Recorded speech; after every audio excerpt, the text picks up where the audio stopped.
Hello everyone. बच्चों, आज हम लोग फोर्थ लेक्चर शुरू करेंगे। अपनी मॉडर्न फिजिक्स का आज टर्न है और फोर्थ लेक्चर में एक्चुअली इसके बाद जो मैंने प्लान किया था वो ये था कि एक ही लेक्चर में जो भी रिमेनिंग पार्ट है वो और एक जो रिमेनिंग क्वेश्चंस है, प्रॉब्लम्स हैं, उनको करा करके हम लोग फिनिश ऑफ कर देंगे। बट फिर मैंने प्लान चेंज किया और एक छोटा सा लेक्चर आज हम लोग और कंप्लीट करेंगे। फिर इसके बाद एक सेपरेट लेक्चर में रिमेनिंग टॉपिक्स पर जो क्वेश्चंस हैं, प्रॉब्लम्स हैं, ग्राफ्स के जो क्वेश्चंस हैं वो अलग से डिस्कस करेंगे, ताकि वो कॉन्सेप्ट्स और प्रॉब्लम्स वो मिक्सअप फिर ना होने पाए। एकदम क्लियर रहे कि हाँ, सर ने इस लेक्चर में थ्योरी बताई है, कॉन्सेप्ट बताया है और यहाँ पे सर ने क्वेश्चन समझाए हैं। ठीक है, तो इसलिए इसमें दो लेक्चर, मतलब एक आज और एक इसके बाद और अभी हम लोग और करेंगे।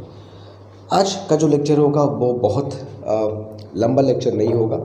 कुछ जो बहुत बेसिक पॉइंट्स बच गए हैं उनको कंप्लीट करना है, जैसे डी ब्रॉगली इक्वेशंस की बात करेंगे और आइंस्टीन के इक्वेशन की बात हमें करनी है। और ये थोड़े थोड़े जो कॉन्सेप्ट्स हैं वो हम लोग कंप्लीट करके इसका जो पूरा थ्योरी है, कॉन्सेप्ट है, वो हम लोग कंप्लीट करेंगे इस चैप्टर, इस टॉपिक में। और फिर जो इसका जो लास्ट लेक्चर मैं तुमको दूंगा उसमें हम लोग फिर जितने भी टॉपिक्स हैं, जो क्वेश्चंस बचे हैं, उन पर हम लोग प्रॉब्लम सॉल्व करेंगे। ठीक है, तो इस तरीके से हम लोग इस dual nature of radiation and matter chapter को फिनिश ऑफ करेंगे। एंड फिर हमको अच्छे से उसकी प्रैक्टिस करनी है बिफोर द एग्जामिनेशन। ठीक है, फिर शुरुआत कर देंगे हम लोग एटम्स एंड न्यूक्लियस। इस तरीके से मॉडर्न फिजिक्स को कंप्लीट करते हुए, ऑप्टिक्स को कंप्लीट करते हुए सेमीकंडक्टर की तरफ हम लोग बढ़ेंगे और पूरे सेकंड बुक को अच्छे से हम लोग थोड़ी कंप्लीट करेंगे। फर्स्ट बुक में इलेक्ट्रिक करंट हम लोग का प्रॉपर तरीके से चल रहा है, बहुत कुछ हम लोग सीख चुके हैं। ओम्स लॉ के आसपास हम लोग अभी चल रहे हैं, आगे बहुत चलना है, अभी वहाँ भी चलेंगे, यहाँ भी चल रहे हैं, बस साथ चलना है, रुकना नहीं है। ठीक है, तो इन सब बातों के साथ आज का लेक्चर शुरू करते हैं। और आज की क्लास में हम लोग को सबसे पहली बात करनी है वो आइंस्टीन्स फोटो इलेक्ट्रिक इक्वेशन की बात करनी है। देखो बच्चों, जो हम लोग फोटो इलेक्ट्रिक एमिशन या फोटो इलेक्ट्रिक इफेक्ट के बारे में पढ़ रहे हैं, या जो भी अब तक जाने हैं कि भाई एक सर्टेन फ्रीक्वेंसी या सर्टेन वेवलेंथ की जब लाइट आती है तो ही इलेक्ट्रॉन का एमिशन हो सकता है। हर फ्रीक्वेंसी या हर वेवलेंथ से हम लोग इलेक्ट्रॉन को बाहर नहीं निकाल सकते। यहाँ तक हम लोग बात सीख चुके हैं। ठीक है, एक बार मैं रिकॉल कर दूँ कि जैसे मान लिया कि एक मेटल है, इस मेटल के अंदर ढेर सारे फ्री इलेक्ट्रॉन्स हैं। तो हम लोग ने अब तक क्या जाना कि जब किसी लाइट सोर्स से एक प्रॉपर फ्रीक्वेंसी का, एक प्रॉपर वेवलेंथ का जब लाइट आएगा तो ही यहाँ से इलेक्ट्रॉन का एमिशन होता है, अदरवाइज नहीं होगा। अगर ये फ्रीक्वेंसी, ये फोटॉन की एनर्जी जिसको हम लोग एच न्यू के नाम से जानते हैं, अगर ये एनर्जी सफिशिएंट नहीं है ना, अगर ये फ्रीक्वेंसी, वो जो थ्रेशोल्ड फ्रीक्वेंसी बताया था ना, एक जो देहली आवृत्ति इसको हिंदी में कहते हैं थ्रेशोल्ड फ्रीक्वेंसी, जिसके नीचे नहीं आना है, हमको ऊपर ही जाना है। अगर ये फ्रीक्वेंसी उस फ्रीक्वेंसी से कम है तो फिर तो सुबह से लेकर शाम तक तुम लाइट को बस डालते रहो, एक भी इलेक्ट्रॉन नहीं निकलेगा। तो ये सब चीज़ें हमको अपने ऑब्जर्वेशन में पता चली कि ऐसी ऐसी चीज़ें होती हैं। अब ये फोटो इलेक्ट्रिक एमिशन का जितना भी ऑब्जर्वेशन है, जितना भी एक्सपेरिमेंटल रिजल्ट्स हम लोग देखें, वो 3 ग्राफ जो तुमको मैंने कराया था सेकेंड लेक्चर में, वो 3 ग्राफ्स का पूरा एक्सप्लेनेशन, पूरा स्टोरी, पूरा कहानी आइंस्टीन ने अपने इक्वेशन के हेल्प से एक्सप्लेन करा। और बिलीव करो कि फोटो इलेक्ट्रिक एमिशन का जितना भी पूरा ऑब्जर्वेशन है, इफेक्ट्स है, वो बहुत ही सेटिस्फैक्टरी और कम्प्लीटली थॉरोली आइंस्टीन्स के इक्वेशन से एक्सप्लेन हो जाते हैं। ठीक है, और वही इक्वेशन जो हम लोग अब तक यूज़ किए। तो वो इक्वेशन क्या था कि अगर फोटॉन्स की एनर्जी एच न्यू है और इस इलेक्ट्रॉन का वर्क फंक्शन अगर फाई नॉट है, और अगर ये फ्रीक्वेंसी थ्रेशोल्ड फ्रीक्वेंसी से ज़्यादा है, ठीक है, या अगर वेवलेंथ की बात करोगे तो अगर वेवलेंथ थ्रेशोल्ड वेवलेंथ से क्या है, कम है। ठीक है, एनर्जी का फॉर्मूला फ्रीक्वेंसी के टर्म्स में ये होता है, या वेवलेंथ के टर्म्स में क्या होता है, CH/λ। तो अगर ये फ्रीक्वेंसी थ्रेशोल्ड फ्रीक्वेंसी से ज़्यादा है या वेवलेंथ थ्रेशोल्ड से कम है, दोनों ही केस में फोटोन की एनर्जी वर्क फंक्शन से ज़्यादा हो जाएगी। कंफर्म? ये तो पढ़ा हम लोगों ने कि जब थ्रेशोल्ड फ्रीक्वेंसी से ज़्यादा फ्रीक्वेंसी होगी आने वाले प्रकाश की, आने वाले लाइट की, तो उसके अंदर जो फोटॉन्स होंगे उनकी एनर्जी 5 से क्या हो जाएगी, ज़्यादा हो जाएगी और इलेक्ट्रॉन बाहर निकल जाएंगे। इस इलेक्ट्रॉन और फोटॉन के जो कोलिजन होते हैं उसमें दो चीज़ कंजर्व होती है, एक एनर्जी और दूसरा लीनियर मोमेंटम, ऊर्जा और रेखी समय कंजर्व होता है। तो अगर मैं ये कहूँ कि एच न्यू एनर्जी आ रही थी, फोटॉन जो पार्टिकल्स है, एनर्जी के पार्टिकल्स है, क्योंकि आइंस्टीन ने कह दिया कि भाई जो लाइट इस मेटल के सरफेस पे आ रही है ये कॉन्टीन्यूअस एनर्जी नहीं है। भाई वेव थ्योरी में तो हम मानते हैं कि भाई एनर्जी लाइट की कॉन्टीन्यूअस डिस्ट्रीब्यूटेड है वेव थ्योरी में, लेकिन पार्टिकल थ्योरी में हमें मानना होगा कि जो एनर्जी ये डिस्क्रीट फॉर्म में टुकड़ों में आ रही है, कॉन्टीन्यूअस नहीं आ रही है। और जब ये टुकड़ों में आने वाली एनर्जी, जिसको हम लोग फोटॉन्स कहते हैं, क्वांटा ऑफ एनर्जी कहते हैं, कुछ भी कह सकते हो, पैकेट्स ऑफ एनर्जी कह सकते हो, तो जब ये टुकड़ों में आने वाली एक एक कण की जो छोटे छोटे पार्टिकल्स के रूप में एनर्जी आ रही है, अगर ये किसी इलेक्ट्रॉन को मिल जाएगी तो इलेक्ट्रॉन बाहर निकल जाएगा, बशर्ते एक कंडीशन को फॉलो होती है। तो जो इलेक्ट्रॉन बाहर निकलेगा उसकी जो मैक्सिमम काइनेटिक एनर्जी होगी, उसके लिए फॉर्मूला हम लोगों ने क्या पढ़ा, Kmax = E-5। इस फॉर्मूले पे कुछ हम लोगों ने एक दो क्वेश्चन भी सॉल्व किया था उस दिन।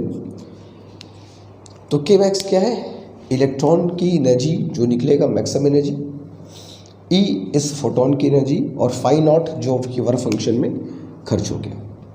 इसी इक्वेशन को बोलते हो बेटा आइंस्टीन के फोटोइलेक्ट्रिक इक्वेशन, इसी इक्वेशन को बोला जाता है।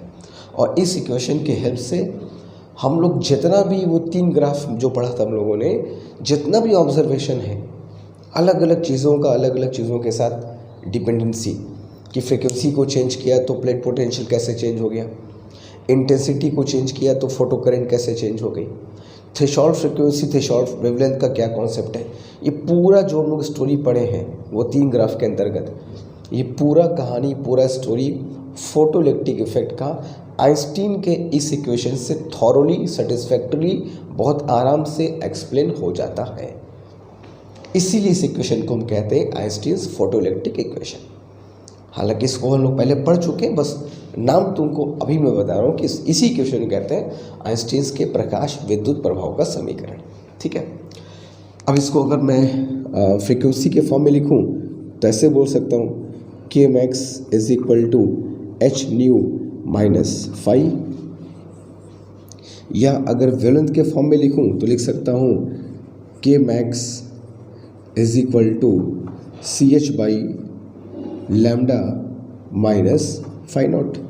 ठीक है, दोनों बातें एक ही है, चाहे फ्रीक्वेंसी के टर्म्स में लिखो चाहे वेवलेंथ के टर्म्स में लिखो। ठीक है, तो यही इक्वेशन कहलाता है बच्चों हमारा आइंस्टीन्स के प्रकाश विद्युत प्रभाव का समीकरण, जो कि पूरे इस फोटोइलेक्ट्रिक इफेक्ट को एकदम अच्छे से बढ़िया से एक्सप्लेन करता है। हर एक प्रश्न का जवाब इस इक्वेशन से हमको मिल जाता है। ठीक है, एक बात और तुमको बताना चाहूँगा, अगर यहाँ पे हम लोग एक ग्राफ ड्रॉ करें, किसके बीच में ड्रॉ करें कि जो इलेक्ट्रॉन्स हमको मिल रहे हैं, ठीक है, इलेक्ट्रॉन्स जो हमें मिल रहे हैं उनकी मैक्सिमम काइनेटिक एनर्जी और फ्रीक्वेंसी के बीच अगर हम लोग ग्राफ प्लॉट करें, मान लो 2 अलग अलग मैटर्स लिया मैंने, मेटल ए मेटल बी, उन दोनों के लिए मैं फ्रीक्वेंसी को यहाँ से चेंज करता गया और निकलने वाले इलेक्ट्रॉन की जो काइनेटिक एनर्जी है उसको मेज़र करता गया। तो फ्रीक्वेंसी और निकलने वाले इलेक्ट्रॉन की काइनेटिक एनर्जी के बीच जब हम लोग ग्राफ ड्रॉ करेंगे तो ग्राफ का शक्ल कुछ ऐसा देखने को मिलता है। बड़ा अच्छा ग्राफ है, कभी कभी ऐसे क्वेश्चंस आते हैं। ठीक है, स्ट्रेट लाइन ग्राफ देखने को मिलता है। ये मान लो कोई मेटल ए के लिए है, ये मान लो कोई मेटल बी के लिए। अच्छी बात देखने की है कि दोनों अलग अलग मेटल्स के लिए जो ग्राफ है स्ट्रेट लाइन है, और दोनों का स्लोप, ये जो स्लोप देख रहे हैं है ना, ये दोनों का स्लोप भी सेम है। अब ये सेम स्लोप क्या है, कैसे होता है, बात करते हैं। तो इस पर क्वेश्चंस कभी कभी आते हैं। अब बातों को समझना। फिलहाल इस स्लोप को मैं हटा रहा हूँ, जो बता रहा हूँ वो देखना। तो काइनेटिक एनर्जी का फ्रीक्वेंसी के साथ चेंज करना बहुत ऑब्वियस सी बात है, बहुत सिंपल सेशन है। कैसे कि फ्रीक्वेंसी को यहाँ से बढ़ाएंगे तो आने वाले फोटॉन्स की एनर्जी बढ़ेगी, बदले में निकलने वाले इलेक्ट्रॉन्स की काइनेटिक एनर्जी बढ़ेगी। तो फ्रीक्वेंसी और के मैक्स में रिलेशन हम लोग ड्रॉ कर सकते हैं। अब यहाँ पे तुमको एक बात देखना होगा जो समझने बहुत जरूरी है। ये जो पॉइंट देख रहा हूँ एट दिस पॉइंट, जहाँ पर के मैक्स की वैल्यू क्या हो रही बच्चों, ज़ीरो हो जा रही है। तो जहाँ पर के मैक्स की वैल्यू ज़ीरो हो रही है वही थ्रेशोल्ड फ्रीक्वेंसी है, threshold frequency for metal A and this is threshold frequency for metal B. तो अगर कभी ग्राफ हमको दे और पूछे कि इस फिगर में दे करके के मैक्स के बदले कभी कभी यहाँ पर पे मैं लिख दे रहा हूँ, कभी कभी यहाँ पर पे स्टॉपिंग पोटेंशियल का ग्राफ भी बनता है। अगर स्टॉपिंग पोटेंशियल होगा तो भी ग्राफ ऐसे ही बनेगा, स्लोप की वैल्यू बस चेंज हो जाएगी लेकिन ग्राफ ऐसे ही बनेगा, ठीक है। तो जिस पॉइंट पर के मैक्स की वैल्यू ज़ीरो है वही तुम्हारा क्या होता है, थ्रेशोल्ड फ्रीक्वेंसी, देहली तरंगदैर्घ्य। पहली बात तो ये जान लो। दूसरी बात तुमको ये जाननी है कि ये ग्राफ हमें क्या बताता है। ये ग्राफ हमको ये बताता है कि एक सर्टेन फ्रीक्वेंसी के बाद ही इलेक्ट्रॉन का एमिशन पॉसिबल है, उसी सर्टेन फ्रीक्वेंसी के बाद ही ग्राफ हमारा बन सकता है। अब जैसे मेटल ए देख रहा है, तो मेटल ए के लिए अगर इधर की कोई भी फ्रीक्वेंसी अगर भेजूंगा तो एमिशन नहीं होगा। मेटल बी में इसके पीछे का कोई भी फ्रीक्वेंसी अगर मैं रखूँगा एमिशन नहीं होगा। तो ये ग्राफ हमें बताता है कि एक सर्टेन फ्रीक्वेंसी होती है तभी से इलेक्ट्रॉन का निकलना शुरू होता है, हर फ्रीक्वेंसी पर नहीं, ठीक है। तो और किस फ्रीक्वेंसी पर कितना एनर्जी होगा हम लोग यहाँ से फ्रीक्वेंसी और के मैक्स के हेल्प से निकाल सकते हैं। और वैसे के मैक्स अगर पता है तो वी एस भी पता हो जाएगा, क्योंकि के मैक्स और वी एस में रिलेशन क्या पढ़ा हम लोगों ने, stopping potential is equal to क्या पढ़ा हम लोगों ने, के मैक्स बाई ई।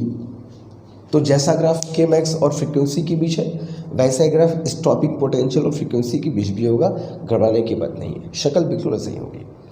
स्लोप क्या होगा इस केस में, इन दोनों कंडीशन में अगर हम लोग ग्राफ ड्रॉ करते हैं किसके बीच में, अगर ग्राफ ड्रॉ करते हैं के मैक्स और फ्रीक्वेंसी के बीच में, तो स्लोप जो होगा वो h यानी कि प्लैंक कांस्टेंट के बराबर आता है। इस बात का ध्यान रखना। और इसीलिए जो स्लोप की वैल्यू होगी वो सारे मेटल के लिए क्या होगी, सेम होगी, क्योंकि h क्या है, प्लैंक कांस्टेंट, जो कि यूनिवर्सल कांस्टेंट है। तो याद रखना, अगर हम किसी भी फोटोइलेक्ट्रिक एक्सपेरिमेंट में किसी गिवन मेटल के लिए अलग अलग फ्रीक्वेंसी के लिए अलग अलग जो के मैक्स मिलेगा, अगर हम लोग ग्राफ ड्रॉ करें ग्राफ का शक्ल कुछ ऐसा मिलेगा, जिसका स्लोप जो होगा वो प्लैंक कांस्टेंट के बराबर बताएगा। और जहाँ पर के मैक्स की ज़ीरो वैल्यू होगी वही तुम्हारा थ्रेशोल्ड फ्रीक्वेंसी है, ठीक है। और ये इस बात का इन्फॉर्मेशन है कि एक मिनिमम फ्रीक्वेंसी होती है जिसके बाद ही इलेक्ट्रॉन का निकलना हो सकता है, अदरवाइज सुबह से शाम हो जाएगी तो लाइट को डालते रहोगे इलेक्ट्रॉन नहीं निकलेगा। तो ये पूरी कहानी रेडिएशन के, लाइट के पार्टिकल होने की तरफ इशारा करती है, जबकि वेव में क्या बताता है कि एनर्जी इज कॉन्टीन्यूसली डिस्ट्रीब्यूटेड, हर जगह फैली हुई है, मगर ऐसा पार्टिकल नेचर में नहीं होता। तो पार्टिकल नेचर को एक्सप्लेन हम लोग कर सकते हैं पार्टिकल नेचर में कह रहा हूँ कि लाइट के पार्टिकल नेचर को, इस फोटोइलेक्ट्रिक इमिशन को लाइट के पार्टिकल नेचर से हम लोग एक्सप्लेन कर सकते हैं, ठीक है। तो ये आइंस्टीन्स के फोटोइलेक्ट्रिक इक्वेशंस है जिस पर क्वेश्चन सबको आ सकते हैं। इस पर तो कुछ एक दो क्वेश्चन हम लोग किया भी है, अभी और भी करेंगे, इस ग्राफ पर भी हम लोग बातचीत करेंगे, ठीक है। तो जल्दी जो मन तुम्हें करे उसको नोट कर लो, फिर आगे चलते हैं डी ब्रॉगली वेवलेंथ और मैटर वेव की बात करते हैं, फिर हम लोग कहानी आगे बढ़ाते हैं, ठीक है। जल्दी चलो बच्चों, अब बात करते हैं कि हम लोग वेव नेचर ऑफ मैटर या डी ब्रॉगली वेवलेंथ। ये बहुत अच्छा टॉपिक है, बहुत शानदार है, और बिलीव करो कि उस वक्त इस टॉपिक इस चीज़ ने एक किस्म का रिवॉल्यूशन पैदा कर दिया था कि मैटर में भी वेव नेचर हो सकता है। और 1924 में डी ब्रॉगली ने, जिसको सही तरीके से डी ब्रॉय भी प्रोनाउंस करते हैं, तो डी ब्रॉगली ने इस थ्योरी को सामने रखा और प्रूफ भी इसको किया इलेक्ट्रॉन के हेल्प से, और बताया कि जैसे लाइट में डुअल नेचर होता है वैसे पार्टिकल में भी डुअल नेचर होता है और वो वेव की तरह बिहेव करते हैं और उन्हीं के वेवलेंथ को बोलते हैं, उन वेव्स को बोलते हैं मैटर वेव्स और उनकी जो वेवलेंथ होगी उसको बोलते हैं डी ब्रॉगली वेवलेंथ। ठीक है, और डी ब्रॉगली को इस थ्योरी के लिए, इस कॉन्सेप्ट के लिए बाद में नोबेल प्राइज़ भी फिजिक्स में मिला। ठीक है, तो पूरी कहानी क्या उसको समझते पहले है क्या कि जैसे मान लो हम लोग ने अब तक पढ़ा कि लाइट या रेडिएशन जो भी कहो है ना, हम लोग मोर कॉमन लाइट ही कहते हैं, मतलब कोई भी रेडिएशन हो सकता है, इलेक्ट्रोमैग्नेटिक वेव। तो लाइट या रेडिएशन में डुअल नेचर होता है, ये चीज़ें एकदम हम लोग को अच्छे पता चल चुकी है कि वेव नेचर भी है और पार्टिकल नेचर भी। हालांकि इस पर भी पहुंचने में बहुत मशक्क़त करनी पड़ी थी साइंटिस्ट लोग को, ये बात तुरंत नहीं हुई थी। इस पे ही बहुत पहले आपस में कंसेंट नहीं होता था, कोई इस चीज़ को मानता था, कोई इसको मानता था और बाकायदा उसके प्रूफ भी लेकर के आते थे। तो इस चीज़ पर पहुंचने में बहुत वक्त लग गया, लेकिन बाद में ये एक फैक्ट हो गया, जैसे आज फैक्ट है कि लाइट या रेडिएशन में डुअल नेचर होता है। ठीक है, ये पार्टिकल की तरह और वेव की तरह दो तरह बिहेव कर सकता है, जैसा इसका सर्कमस्टेंसेस हो, जैसी कंडीशन हो। ठीक है, जैसे फॉर एग्जांपल, और कहीं का ऐसा भी होता है जहाँ पर दोनों प्रॉपर्टी के हिसाब से इसका काम होता है। अब जैसे उनको बोलूँगा कि इंटरफेरेंस है, पोलराइजेशन है, डिफ्रैक्शन है, हिंदी में मैं कहूँ तो प्रकाश का व्यतिकरण, प्रकाश का ध्रुवण, प्रकाश का विवर्तन, डिफ्रैक्शन जिसको कहते हो। तो डिफ्रैक्शन, इंटरफेरेंस, पोलराइजेशन, ये सब में लाइट का एकदम खरा वेव नेचर होता है। अब वेव नेचर बहुत सेटिस्फैक्टरली एक्सप्लेन भी करता है, ऐसा नहीं कि कुछ इसमें दिक्कतें आती हैं। बड़े प्यार से, बड़े आराम से वेव नेचर मान करके लाइट के इन प्रॉपर्टीज़ को लोगों ने एक्सप्लेन करा एंड रिजल्ट्स बहुत सेटिस्फैक्ट्री भी थे, कहीं किसी ने क्वेश्चन नहीं उठाया। ऑन द अदर हैंड कुछ प्रॉपर्टी ऐसी भी थी जिसको हमको पार्टिकल मानना पड़ा। जैसे हम जो चैप्टर पढ़ रहे हो फोटोइलेक्ट्रिक एमिशन, अब फोटोइलेक्ट्रिक एमिशन में पार्टिकल मान के लोगों ने एक्सप्लेन किया, वेव से होता ही नहीं है, वो होगा ही नहीं वेव से। वो कॉम्पटन इफेक्ट की बात मैंने की थी, वो भी पार्टिकल नेचर है। तो अभी एकदम बात क्लियर है कि लाइट में डुअल नेचर होता है, समटाइम्स पार्टिकल, समटाइम्स वेव्स। अब जैसे हम लोग आंखों से किसी चीज़ को देखते हैं, ठीक है, और वो इन्फॉर्मेशन रॉड्स एंड कोन्स के थ्रू पहुंचता है ब्रेन तक। अब ये जो हम जो लाइट रिसीव करते हैं वो उसको एक्सप्लेन करने के लिए जो लाइट का फोकस लेंस, आई लेंस जो लाइट को फोकस करता है, उस सब को एक्सप्लेन करने के लिए हम लोग को वेव थ्योरी का हेल्प लेना पड़ेगा। लेकिन वो एनर्जी एब्जॉर्ब करके फिर रॉड्स एंड कोन्स के थ्रू माइंड तक पहुंचना, ये पार्टिकल नेचर के थ्रू से एक्सप्लेन होता है। तो जब तुम किसी चीज़ को देखते हो ना, तो दोनों जैसा कॉम्बिनेशन होता है, वहाँ पे पार्टिकल थ्योरी भी काम आएगी, वेव थ्योरी भी काम आएगी। तो लाइट बहुत कमाल की चीज़ है, बहुत कमाल की चीज़ है, और इसका डुअल नेचर हर जगह तुमको देखने को मिलेगा। तुम अगर देखते भी हो आंखों से तो वहाँ भी पार्टिकल वेव दोनों का कॉम्बिनेशन है, तब जाके बात आगे बढ़ती है। ठीक, बहुत कमाल की चीज़ है लाइट। तो ये तो लाइट के बारे में बात हो गई, मैटर की बात मैं नहीं कर रहा हूँ। तो 1924 में, सन 1924 में 1924 में एक फ्रेंच फिजिसिस्ट थे, फ्रांस के रहने वाले थे, French physicist Louis Victor de Broglie. अच्छा, डी ब्रॉगली का प्रोनाउंसिएशन डी ब्रॉय भी कुछ लोग कहते हैं, तो डी ब्रॉय बोलो, डी ब्रॉगली बोलो, हमें उससे क्या है, हमें तो पढ़ने से मतलब है ना। नाम में क्या रखा है यार, बस अच्छा काम होना चाहिए, नाम में क्या है। ठीक है, अच्छा काम होगा तो नाम कैसा भी हो लोग अच्छा ही बोलेंगे। ठीक है, अब काम अच्छा नहीं होगा, नाम कैसा भी, उससे क्या फ़र्क पड़ता है।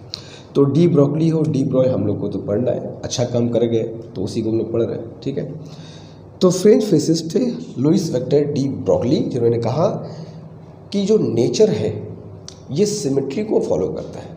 जो नेचर है, जिस नेचर में हम लोग रहते हैं, नेचर फॉलोज द सिमेट्री। अब नेचर फॉलोज द सिमेट्री का क्या यहाँ मतलब है? तो इनका मतलब ये था कि जैसे जो लाइट है वो मैटर की तरह, पार्टिकल की तरह बिहेव करती है, तो मैटर भी वेव या लाइट की तरह क्यों नहीं बिहेव कर सकता है? नेचर सिमेट्री को फॉलो करता है। जब वेव एक मैटर बन सकता है तो मैटर एक वेव क्यों नहीं बन सकता? तो इन्होंने कहा कि जैसे लाइट में डुअल नेचर होता है, रेडिएशन में डुअल नेचर होता है, वैसे ही इन्होंने कहा कि जो मैटर है इस मैटर में भी डुअल नेचर होता है, जिसको हम लोग पार्टिकल नेचर कहते हैं और दूसरा कहते हैं वेव नेचर।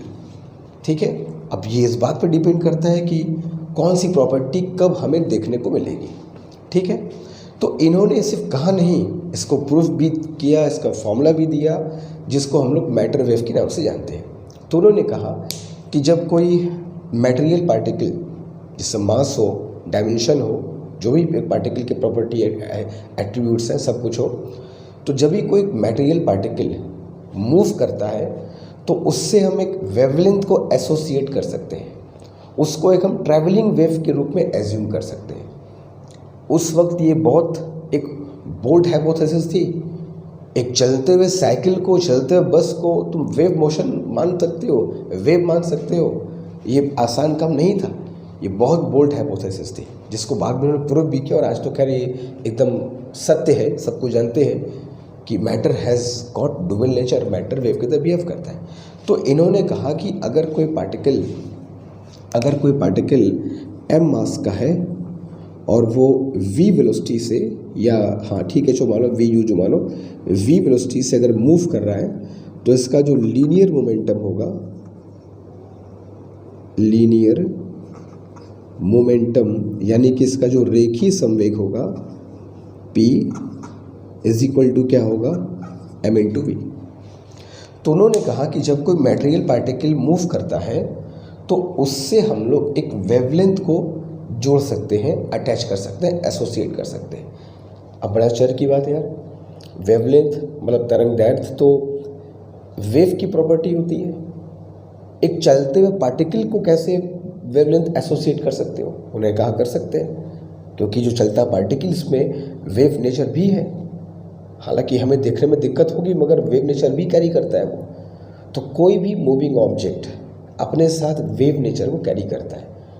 अब वो कितना है कितना नहीं है, इस बात पर डिपेंड करेगा कि हम उस वेव नेचर को अच्छे से देख पाएंगे, समझ पाएंगे कि नहीं। तो इन्होंने कहा कि जब भी कोई पार्टिकल मूव करता है विद सर्टेन वेलोसिटी मोमेंटम, तो उससे जो वेवलेंथ एसोसिएट होती है, उस वेवलेंथ का उन्होंने फॉर्मूला भी दिया, lambda is equal to h upon p। यही कहलाता है डी ब्रॉगली वेवलेंथ। इसी फॉर्मूले को हम लोग, इसी वैल्यू को हम लोग आगे जा करके डी ब्रॉगली वेवलेंथ के नाम से पुकारते हैं। और ये जो पार्टिकल मूव कर रहा है, इसके मूव करने से जो वेव बनेगी, इस वेव को ही हम लोग किस नाम से पुकारते हैं, मैटर वेव के नाम से पुकारते हैं। ठीक है, तो ये डी ब्रॉगली का हाइपोथेसिस था। लेकिन हर चीज़ इतनी आसान नहीं होती, हर चीज़ों में बहुत कुछ हमें क्वेश्चंस बनते हैं जिनको हमें जवाब देना होता है। अगर तुम एक साइंटिस्ट होगे, तुम एक कोई थ्योरी अगर दोगे, तो तुमको उसके आजू बाजू जो भी क्वेश्चंस होंगे उनका तुमको सामना करना पड़ता है। जो जैसे एग्जांपल के तौर पे अगर मैं एक गेंद ले लूँ, एक बॉल, एक नॉर्मल बॉल जो लोग यूज़ करते हैं, एक नॉर्मल बॉल अगर नॉर्मल स्पीड से मूव कर रही है, एक क्रिकेट बॉल यार जैसे मूव करती है वैसी बात हो रही है, एक नॉर्मल क्रिकेट बॉल जैसे मूव करती है, अगर उसको हम वेव मान के चलें तो क्या होगा? अगर आपने कहा कि वेव है तो उसको वेव होना चाहिए। तो जब उसका वेवलेंथ नापा गया तो उसका वेवलेंथ बच्चों बहुत कम आया, बहुत कम, इतना कम कि उसका वेव नेचर हमें ऑब्जर्व ही नहीं होगा। ऐसा नहीं कि वेव नेचर नहीं होगा, ऑब्जर्व नहीं होगा। तो जो बड़े ऑब्जेक्ट्स हैं जिसको बोलते हो मैक्रोस्कोपिक ऑब्जेक्ट्स, मैं लिख दे रहा हूँ अक्सर पे, मैक्रोस्कोपिक ऑब्जेक्ट, मैक्रोस्कोपिक ऑब्जेक्ट्स। तो जो मैक्रोस्कोपिक ऑब्जेक्ट्स होते हैं जिनका मास ज़्यादा होता है, साइज़ बड़ी होती है, उनके लिए जो वेव नेचर है, ये जो फॉर्मूला है डी बड़ी वेवलेंथ है, ये ऑलमोस्ट किसी काम का नहीं है। उनमें वेव नेचर इतना कम होगा कि वो हमें ऑब्जर्व ही नहीं होगा। मतलब उनके वेव नेचर पर पार्टिकल नेचर एकदम डोमिनेट कर जाएगा, एकदम डोमिनेट करेगा और तुमको हमेशा पार्टिकल दिखाई पड़ेगा। तो ये फॉर्मूला बहुत अच्छा है, मगर सबके लिए काम का नहीं है। अगर मैं बाइक से मूव कर रहा हूँ, अगर तुम साइकिल से चल रहे हो, तो फिर हम लोग के लिए तो ये फिर कोई मतलब नहीं इस फॉर्मूले का, क्योंकि हमारा मास इतना ज़्यादा है कि ये हमारे फॉर्मूला किसी काम का नहीं होगा। हम अपने साथ अगर कुछ वेवलेंथ निकालना चाहेंगे तो वेवलेंथ तो ऑलमोस्ट इतना कम आएगा कि वेव नेचर मानना एकदम बेवकूफ़ी वाली बात हो जाएगी और वेव नेचर कहीं खो सा जाएगा, एकदम लॉस्ट हो जाएगा। इतना कम वेवलेंथ होगा कि wave nature will be lost. तो सर इस फॉर्मूले का यूज़ क्या है? यूज़ है बेटा मैक्रोस्कोपिक ऑब्जेक्ट्स पर ये फॉर्मूला शायद उतना इम्पॉर्टेंट ना हो, लेकिन छोटे ऑब्जेक्ट्स हैं माइक्रोस्कोपिक ऑब्जेक्ट्स, जैसे जो सब एटॉमिक पार्टिकल्स जिनका हम लोग जनरली पुकारते हैं सब एटॉमिक पार्टिकल्स, जैसे इलेक्ट्रॉन, प्रोटॉन, न्यूट्रॉन, जिनके मास बहुत कम है, स्पीड, वैसे इलेक्ट्रॉन को ले लो, इलेक्ट्रॉन का मास बहुत कम है और हाइड्रोजन के अंदर इलेक्ट्रॉन की स्पीड के एग्जांपल अगर तुमको बताऊं तो हाइड्रोजन एटम के अंदर इलेक्ट्रॉन की स्पीड बहुत फास्ट होती है, 10⁻⁶ तक के रेंज में पहुंच जाता है। तो इतना छोटा मास इतने हाई स्पीड से मूव कर रहा है, तो अब इस ऐसे पार्टिकल्स में वेव नेचर होना दिखना एक आम बात हो जाती है। फिर तो ऐसे पार्टिकल को अगर तुम ऑब्जर्व करोगे तो वहाँ पार्टिकल नेचर कम पड़ जाएगा, वेव नेचर वहाँ डोमिनेट करना शुरू कर जाएगा। तो इसीलिए हाइड्रोजन एटम में जब इलेक्ट्रॉन को हम लोग ऑब्जर्व करना चाहेंगे, उसके पूरा स्टडी करना चाहेंगे, तो पार्टिकल नेचर को छोड़ करके हम लोग वेव नेचर के हिसाब से ऑब्जर्वेशन उसका करते हैं। तो व्हाट आई वांट टू से इज दैट कि जो फॉर्मूला तुम देख रहे हो, ये छोटे पार्टिकल्स, माइक्रोस्कोपिक पार्टिकल्स, सब एटॉमिक पार्टिकल्स पर बहुत हद तक सक्सेसफुल होता है। जैसे कि इलेक्ट्रॉन की बात मैं करूँ, अच्छा इसमें इसको अगर इस फॉर्मूले को एक और तरीके से मिल सकता हूँ, लैम्डा इज इक्वल टू जो h/p है या h/mv है, mv को अगर हम लोग काइनेटिक एनर्जी के टर्म्स में लिखें तो एक फॉर्मूला ये भी होता है √2mk, जहाँ के क्या होगा उस पार्टिकल का काइनेटिक एनर्जी। ठीक है, इस बात को ध्यान रखना। तो ये कंप्लीट फॉर्मूला है तुम्हारा डी ब्रॉगली वेवलेंथ का, लेकिन तुमको जैसे मैंने बताया कि ये छोटे पार्टिकल्स पर ही इस फॉर्मूले का हमारा ज़्यादा मतलब कह सकते हो कि सेंस बनता है इसको अप्लाई करने का। तो अगर मैं इलेक्ट्रॉन पे अप्लाई करूँ, for an electron which is accelerated in fact in v potential difference, अगर किसी इलेक्ट्रॉन को हम v पोटेंशियल डिफरेंस में एक्सेलरेट करें, ठीक है, v 10 वोल्ट, 20 वोल्ट, 50 वोल्ट जो भी हो, तो इलेक्ट्रॉन मूव करेगा, हाई काइनेटिक एनर्जी से मूव करेगा। तो उस इलेक्ट्रॉन के लिए अगर मैं डी ब्रॉगली वेवलेंथ का फॉर्मूला निकालना चाहूँ तो देखो ऑलमोस्ट ये आता है 1.227/√v नैनोमीटर। याद रखना ये जो फॉर्मूला है it is only for electron, ये सिर्फ इलेक्ट्रॉन के लिए ही अप्लाई हो सकता है और किसी के लिए नहीं। ये ऊपर का जो फॉर्मूला है वो सबके लिए, वो सारे पार्टिकल के लिए, हम अपने पर लगा सकते हैं, कोई दिक्कत नहीं है। क्या होगा, लैम्डा बहुत कम मिलेगा, बात खत्म, लगा सकते तो वही है। लैम्डा बहुत कम मिलेगा, वेव नेचर वहीं पर दम तोड़ देगा। तो ये फॉर्मूला अगर तुम चाहो तो अपने ऊपर लगा सकते, देख सकते हो, इतना कम लैम्डा आएगा कि वेव नेचर मानना बेवकूफ़ी हो जाएगी, होगा मगर खोस इतना कम होगा कि खोसा जाएगा, कहीं पार्टिकल नेचर देखने को मिलेगा। लेकिन जो छोटे पार्टिकल्स हैं, इलेक्ट्रॉन्स, प्रोटॉन्स, न्यूट्रॉन्स, जो सब एटॉमिक पार्टिकल्स हैं, उनके लिए फॉर्मूला बड़े काम का है। उनमें वेव नेचर डोमिनेट करेगा, पार्टिकल थोड़ा सा पीछे छूट जाएगा। तो अगर इस फॉर्मूले को इलेक्ट्रॉन के लिए अप्लाई करना हो तो इलेक्ट्रॉन का तो फॉर्मूला ये होता है 1.227/√v। इससे क्वेश्चन आते हैं जहाँ v क्या है, v पोटेंशियल डिफरेंस है, भाई इलेक्ट्रॉन मूव करेगा तब तो वेव बनेगा ना, तो मूव कराने के लिए एक्सेलरेट करेंगे उसको, एक पोटेंशियल डिफरेंस में उसको एनर्जी देकर एक्सेलरेट करेंगे। तो अगर उसको v पोटेंशियल डिफरेंस में एक्सेलरेट किया जाए तो उस इलेक्ट्रॉन से इतनी वेवलेंथ एसोसिएट कर सकते हो। और तुम बिलीव करोगे ये जो फॉर्मूला है, जो वेवलेंथ है, ये डी ब्रॉगली ने दिया था। इसको बाद में एक बड़ी फेमस एक्सपेरिमेंट से प्रूव भी किया गया, जिस एक्सपेरिमेंट का नाम भी तुमको जानना चाहिए, तो सिलेबस में मेंशन भी है, जिसका नाम है Davisson and Germer experiment and year was 1927। Davisson and Germer experiment में इलेक्ट्रॉन के वेव नेचर, तरंग प्रकृति इसको हिंदी में कहते हो, वेव नेचर को क्या किया गया, प्रूफ किया गया।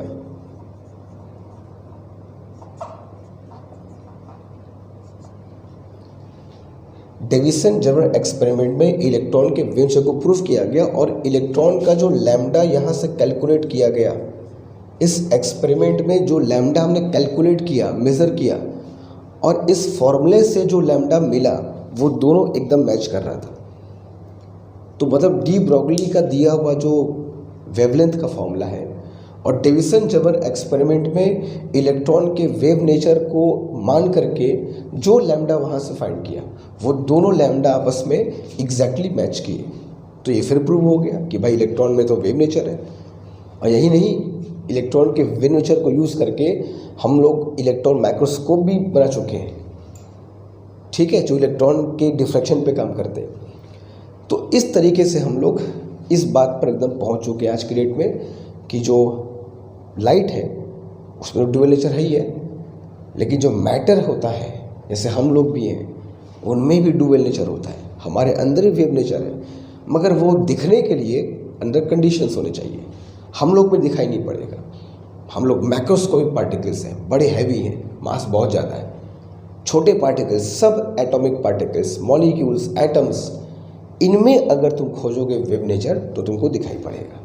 और उसी चीज़ को प्रूफ किया है लोगों ने, और समय समय पर कई लोगों ने इस चीज़ को प्रूफ किया और सब ने अच्छा काम किया और इनको भी नोबेल प्राइज़ मिला डेविसन जर्मर एक्सपेरिमेंट को। इस बाद में इसको थॉमसन ने भी 1929 या शायद 28 में थॉमसन ने भी इलेक्ट्रॉन के वेव नेचर को अलग से प्रूफ किया एक्सपेरिमेंट के थ्रू, ठीक है। तो इस तरीके से कलेक्टिव एफर्ट लोगों ने लगाया और वेव नेचर ऑफ मैटर को एकदम बाकायदा प्रूफ किया, ठीक है। हमें क्या करना है, हमें इस बात को समझना है कि ड्यूअल नेचर क्या होता है। और ये कुछ फॉर्मूले हैं जो इलेक्ट्रॉन के फॉर्मूले बहुत इंपॉर्टेंट है। मैं फिर बोल रहा हूँ, ये फॉर्मूला सारे पार्टिकल्स के लिए है, ये इलेक्ट्रॉन के लिए है जो वी पोटेंशियल डिफरेंस में एक्सेलरेट किया गया है, जिसका हमें डी ब्रोगली वेवलेंथ कैलकुलेट करना है, ठीक है। तो जल्दी से इसे कॉपी करो, जो तुम्हारा मन करे, फिर आगे कुछ बेसिक बातें और करेंगे, फिर हम लोग आगे देखते हैं क्या करना है। जल्दी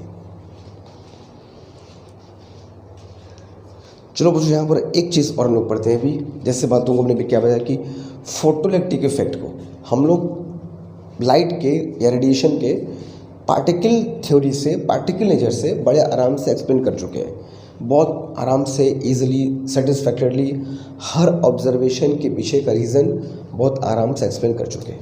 और बार बार कहते हैं कि यार ये जो फोटोइलेक्ट्रिक इफेक्ट है इसको हम लोग वेव थ्योरी से एक्सप्लेन नहीं कर सकते। अब मन में सवाल उठता है कि सर क्यों, क्या खराबी है, कहाँ पर फेल होती है वेव थ्योरी, वेव थ्योरी में क्या कमी हो जाती है कि ये सरेंडर कर देता है। पार्टिकल थ्योरी क्या, वो समझ गया कि फोटॉन्स आते हैं, कोलिजन होता है, तमाम चीज़ होती है, और ऑब्जर्वेशन जो भी ग्राफ में दिखा गया सब एक्सप्लेन कर दिया पार्टिकल थ्योरी ने। लेकिन वेव थ्योरी ये काम क्यों नहीं कर पाता, कहाँ फेल होता है, क्या प्रॉब्लम है, उस चीज़ को भी देखो। छोटी सी कहानी है, अच्छा है, कुछ क्वेश्चंस बन सकते हैं एग्जाम में कि भाई वेव थ्योरी क्यों फेल होती है, कैसे फेल होती है, ये क्यों नहीं एक्सप्लेन कर पाता है। तो हमको पता होना चाहिए भाई क्या प्रॉब्लम होती है इसमें। सुनो, हमने एक मेटल सरफेस लिया जहाँ से हमको इलेक्ट्रॉन का एमिशन करना है, ठीक है, और यहाँ से लाइट आ रही है, और जिस लाइट को हम लोग भेज रहे हैं हम इसको वेव ही मान के चलेंगे, पार्टिकल की बात हम लोग नहीं करेंगे। पार्टिकल मान के एक्सप्लेन कर दिया, नॉन पाइस बांट दिया, सब खत्म, कहानी हो गया, है ना। अब मान लो वेव थ्योरी से एक्सप्लेन करने जा रहे हैं, क्या होगा देखो। वेव थ्योरी में ये बात कही जाती है कि सबसे पहली बात कि किसी भी वेव में लाइट वेव की बात यहाँ पे ये एनर्जी का बच्चों कॉन्टिन्यूअस डिस्ट्रीब्यूशन होता है। अगर लाइट कहीं पर फैली है स्पेस में तो मतलब एनर्जी कॉन्टिन्यूअस फैली हुई है, टुकड़ों में नहीं है, फोटॉन्स की तरह कि यहाँ फोटॉन्स है, वहाँ फोटॉन्स है, यहाँ फोटॉन्स है, जहाँ नहीं है वहाँ पर एनर्जी नहीं है, ऐसा नहीं है। वेव थ्योरी के हिसाब से अगर लाइट कहीं स्पेस में ऐसे फैली हुई है, इलेक्ट्रिक मैग्नेटिक फील्ड के फॉर्म में इलेक्ट्रोमैग्नेटिक वेव चलती है, तो जो एनर्जी है उसका डिस्ट्रीब्यूशन एक कॉन्टिन्यूअस लगातार है, कहीं पर भी ऐसा नहीं कि लाइट एनर्जी नहीं है, हर जगह पे है। तो कॉन्टिन्यूअस एनर्जी डिस्ट्रीब्यूशन की बात होती है। एक नियत, एक सतत रूप से ऊर्जा का फैलाव वितरण होता है एक तरंग में, ठीक है। अब ये भी कहा गया कि जो इंटेंसिटी होती है, अब इंटेंसिटी का यहाँ पर फोटोन की संख्या से कोई संबंध नहीं है, वो तो पार्टिकल थ्योरी में होता है। यहाँ पर इंटेंसिटी का मतलब ये होता है कि इससे कितनी एनर्जी आ रही है पर सेकेंड पर यूनिट एरिया। और वेव थ्योरी में ये माना जाता है कि जो इंटेंसिटी है, तीव्रता है, वो एम्पलीट्यूड के मतलब आयाम के वर्ग के समानुपाती होती है। इससे आने वाली एनर्जी इंटेंसिटी इसके एम्पलीट्यूड के स्क्वायर के प्रोपोर्शनल होती है, ऐसा वेव थ्योरी में हम लोग मानते हैं, ठीक है। तो यहाँ पे इंटेंसिटी के कॉन्सेप्ट अलग है वेव थ्योरी में, और पार्टिकल थ्योरी में इंटेंसिटी का कॉन्सेप्ट अलग है। पार्टिकल थ्योरी में इंटेंसिटी का मतलब क्या होता है, नंबर ऑफ फोटॉन से, कि नंबर ऑफ फोटॉन कितने आ रहे हैं। एनर्जी घट बढ़ो उससे मतलब नहीं है फोटॉन्स की, फ्रीक्वेंसी घट बढ़ो उससे मतलब नहीं है। यहाँ पर हमसे मतलब होता है कि फोटॉन्स की संख्या कितनी आ रही है। और यहाँ इंटेंसिटी का मतलब होता है कि अमाउंट ऑफ एनर्जी जो हम लोग ला रहे हैं किसी सोर्स से लाइट के फॉर्म में, वो कितनी है पर सेकेंड पर यूनिट एरिया, और वो एम्पलीट्यूड के स्क्वायर के प्रोपोर्शनल है। और ये इंटेंसिटी कॉन्टिन्यूअस फैला हुआ है, ऊर्जा के रूप में फैला हुआ है। अब जब ये वेव यहाँ इस सरफेस पर पड़ता है तो सरफेस को पूरा एनर्जी से घेर लेगा, ये पूरा का पूरा इसका सरफेस एनर्जी घेराव में आ जाएगा। अब वो एनर्जी इलेक्ट्रॉन्स तक पहुँचेगी। तो अब यहाँ पर हम लोग ये देखते हैं कि यहाँ पर पे फ्रिक्वेंसी और वेवलेंथ का कोई बात नहीं हो रहा है, बस इन इलेक्ट्रॉन को एनर्जी की ज़रूरत है। तो अगर ये बात सही है, जैसा कि वेव थ्योरी में मानते हैं कि एनर्जी कॉन्टिन्यूअस फैली हुई है, तो एनर्जी यहाँ से लगातार आ रही है, इलेक्ट्रॉन यहाँ बैठे हुए हैं, ठीक है। यहाँ इलेक्ट्रॉन एक दोबारा बैठा हुआ है और यहाँ से एनर्जी लगातार आ रही है। तो लगातार एनर्जी आ रही है तो धीमे धीमे धीमे ये इलेक्ट्रॉन एब्जॉर्ब करेगा, और जब इसकी एनर्जी एब्जॉर्ब करते करते वर्क फंक्शन से ज़्यादा हो जाएगी, इलेक्ट्रॉन बाहर निकल जाएगा। उसमें फ्रिक्वेंसी या वेवलेंथ का तो कोई मतलब नहीं है कि भाई इतने फ्रिक्वेंसी का होना चाहिए, इतने लैम्डा का, ऐसा तो कोई बात नहीं है। बस एनर्जी दो, थोड़ा वक्त लगेगा, निकल जाएगा इलेक्ट्रॉन। मगर मैं तुम्हें क्या पता, ऐसा होता नहीं है। फ्रिक्वेंसी लैम्डा की कहानी है। अगर ऐसा होता तो सुबह से लेकर शाम तक लाइट भेजते रहो, कभी ना कभी तो इलेक्ट्रॉन इतना एब्जॉर्ब करके निकलने का मगर निकलता है। तो इस बात का ये प्रूफ हुआ कि इलेक्ट्रॉन का निकलना इनके वेव थ्योरी से एक्सप्लेन नहीं हो रहा है, क्योंकि वेव थ्योरी में कहा गया कि एनर्जी कॉन्टिन्यूअस आ रही है। तो अगर कॉन्टिन्यूअस आ रही है, धीमे धीमे धीमे धीमे एब्जॉर्ब करते करते बाहर निकल सकता है, नहीं निकल रहा है, तो क्यों फ्रिक्वेंसी लैम्डा की ही बात हो रही है, नहीं एक्सप्लेन कर पाए। और दूसरी बात, एक बात ये भी है कि मान लो अगर ये मान भी लें कि इलेक्ट्रॉन धीमे धीमे एनर्जी को रिसीव करके निकलता है, तो कैलकुलेशन ये कहता है कि घंटे भर लग जाएंगे या उससे अधिक भी लग सकते हैं। It could take hours for a single electron to come out. मतलब लाइट अभी डालोगे तो घंटों बाद इलेक्ट्रॉन निकलेगा, ये भी नहीं होता है। Photoelectric emission is instantaneous process. प्रकाश विद्युत प्रभाव एक तात्कालिक प्रभाव है, इंस्टेंटेनियस होगा, मतलब जैसे ही लाइट आएगी वैसे ही इलेक्ट्रॉन निकलेगा। वेव थ्योरी एक्सप्लेन नहीं कर पाए कि तुरंत क्यों निकलता है। अगर डिस्ट्रीब्यूशन यूनिफॉर्म है तो धीमे धीमे एब्जॉर्ब करके निकल गया, मगर इसमें समय लगेगा, लेकिन समय लगता नहीं है, आता है तुरंत निकल जाता है। और दूसरी बात कि सबसे इम्पॉर्टेंट बात, एक सर्टेन फ्रीक्वेंसी और एक सर्टेन वेवलेंथ, जिसको तुम कहते हो थ्रेशोल्ड फ्रीक्वेंसी, थ्रेशोल्ड वेवलेंथ, पर ही इलेक्ट्रॉन क्यों निकलता है। एक सर्टेन फ्रीक्वेंसी क्यों होना चाहिए, कोई भी फ्रीक्वेंसी का भेज दो ना यार। अरे 1 घंटे में नहीं, 10 घंटे बाद निकलेगा, 10 घंटे बाद नहीं, 10 दिन बाद निकलेगा, भेजो कोई फ्रीक्वेंसी। नहीं, ऐसा नहीं है। अगर सर्टेन फ्रीक्वेंसी नहीं होगी तो जन्मों जन्म लगा दोगे, इलेक्ट्रॉन बाहर नहीं निकलेगा। तो वेव थ्योरी में जो प्रॉपर्टीज़ हैं, जो वेव थ्योरी का कहना है, वो इस एमिशन के प्रोसेस को एक्सप्लेन नहीं कर पाते। सबसे बड़ी प्रॉब्लम तो ये है कि फोटोइलेक्ट्रिक इमिशन एक इंस्टेंटेनियस फेनोमेना है, और यहाँ से अगर बात करो तो it could take some time, ये डिले प्रोसेस होना चाहिए कि अभी एनर्जी आ रही है, इलेक्ट्रॉन तक पहुँच रही है, एब्जॉर्ब कर रहा है, जब एब्जॉर्ब करते करते करते वर्क फंक्शन के बराबर होगा तब 4-5 घंटे बाद इलेक्ट्रॉन निकलना शुरू होंगे। ऐसा तो वेव थ्योरी के हिसाब से होना चाहिए, मगर यहाँ तो ऐसा होता नहीं है, क्योंकि फोटोइलेक्ट्रिक इफेक्ट एक इंस्टेंटेनियस प्रोसेस है। तो कुल मिला के बात सिर्फ इतनी सी है कि बड़ी मशक्क़त लोगों ने की, बहुत कोशिश किया, लेकिन wave theory completely fails here. Wave theory fails. किस लिए फेल्स? इस एमिशन को एक्सप्लेन करने में फेल्स। इंटरफेरेंस को एक्सप्लेन करता है, वहाँ फेल नहीं है। डिफ्रैक्शन को एक्सप्लेन करेगा, वहाँ पर फेल नहीं है। ध्रुवण में पोलराइजेशन में फेल करेगा, वहाँ एक्सप्लेन नहीं है। मगर यहाँ नहीं कर सकते, यहाँ नहीं कर सकते, तुमको मानना पड़ेगा, तुमको मानना ही पड़ेगा। नेचर तुमको मनवा के छोड़ेगा कि भाई इस वक्त, बाकी का तो नहीं पता, लेकिन इस वक्त जब ये लाइट का इस मैटर से इंटरेक्शन हुआ तो वो तो पार्टिकल बन गया। बाकी लाइट में क्या है तो ईश्वर जाने, लाइट को ईश्वर ने बनाया है, क्या उसको दिया भगवान जाने, लेकिन जब इसका इससे इंटरेक्शन है तो पार्टिकल है, ठीक है। तो इसलिए वेव थ्योरी एक्सप्लेन नहीं कर पाती, ये कम्प्लीटली फेल होती है। और इसको पार्टिकल थ्योरी को फोटोन थ्योरी कम्प्लीटली एक्सप्लेन कर पाते हैं।